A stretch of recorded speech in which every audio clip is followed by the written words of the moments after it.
अगर किसी का सपना सिर्फ एक कागज पर लिखा हो और वही कागज कभी मंजिल तक न पहुंचे, तो क्या सपना भी वही मर जाता है, या वह किसी इंसान को इतना मजबूत बना देता है कि वह खुद अपने सपनों तक पहुंच जाए? यह कहानी है शंकर और उसके बेटे राहुल की। दिल्ली की भीड़ भाड़ वाली झुग्गी बस्ती में एक गरीब मजदूर और उसका बेटा, जो सपने देखते थे लेकिन हालात छोटे थे। राहुल पढ़ाई में तेज था, आंखों में उम्मीद थी, और शंकर हर दिन अपने बेटे के सपनों को पूरा करने की कोशिश में थकता, टूटता, फिर भी उठता। शंकर का दिन सुबह सूरज से पहले शुरू होता। कंस्ट्रक्शन साइट से लेकर गोदाम तक जहां भी काम मिलता वह वहां हाथ लगाता। रात में जब शहर की लाइटें बुझ जाती तो वह राहुल के साथ बैठकर उसकी पढ़ाई की चुपचाप निगरानी करता।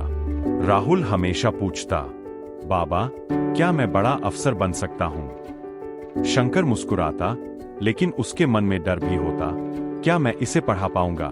फिर एक दिन स्कूल से नोटिस आया, शहर के एक नामी प्राइवेट स्कूल में मेधावी छात्रों के लिए स्कॉलरशिप। शंकर और राहुल दोनों की आंखों में उम्मीद की चमक। लेकिन आवेदन भेजने की आखिरी तारीख निकट थी। शंकर ने अपनी फटे हुई कॉपी में कागज ढूंढा, कांपते हाथों से चिट्ठी लिखी, मैं एक गरीब मजदूर हूं, लेकिन मेरा बेटा मेहनती और ईमानदार है, कृपया उसे अवसर दें। रात भर शंकर ने लिखा, सुधारा, दोहराया। अगले दिन चिट्ठी पोस्ट कर दी गई। उस लिफाफे में बस उसकी पूरी उम्मीदें थीं। राहुल ने सोचा, अब तो बस इंतजार है। दिन बीतते गए, सप्ताह, फिर हफ्ते, लेकिन जवाब नहीं आया। एक दिन स्कूल से फोन आया, हमें आपका आवेदन नहीं मिला। आज आखिरी तारीख थी। शंकर का दिल बैठ गया। राहुल चुपचाप बैठा, आंखों में सपनों का दर्द। शंकर ने खुद को दोष दिया। गरीबी, मजबूरी, हार, हर चीज उसे डराती रही। रात को शंकर ने राहुल की कॉपी देखी। राहुल ने लिखा था, अगर मुझे मौका नहीं मिला तो मैं खुद मौका बनाऊंगा। शंकर के भीतर हलचल हुई। हार अब उसकी आदत नहीं बन सकती थी, उसे लड़ना होगा।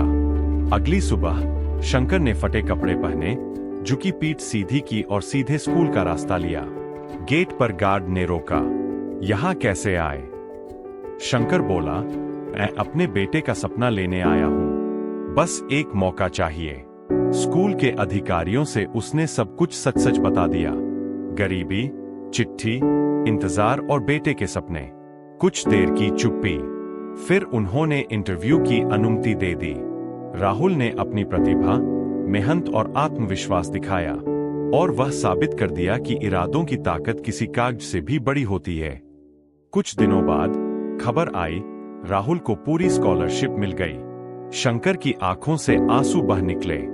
वह चिट्ठी कभी अपने पते तक नहीं पहुंची, लेकिन उसने शंकर को यह सिखा दिया, कभी कभी रास्ते बंद हो जाते हैं, कभी कभी कागज खो जाता है, लेकिन अगर इरादे सही हों तो इंसान खुद अपनी मंजिल ढूंढ लेता है। शंकर अब केवल मजदूर नहीं था, वह अपने बेटे की आंखों में हीरो बन गया। राहुल की चमक और शंकर का हौसला दोनों ने यह साबित किया कि हार मानना कभी विकल्प नहीं होता।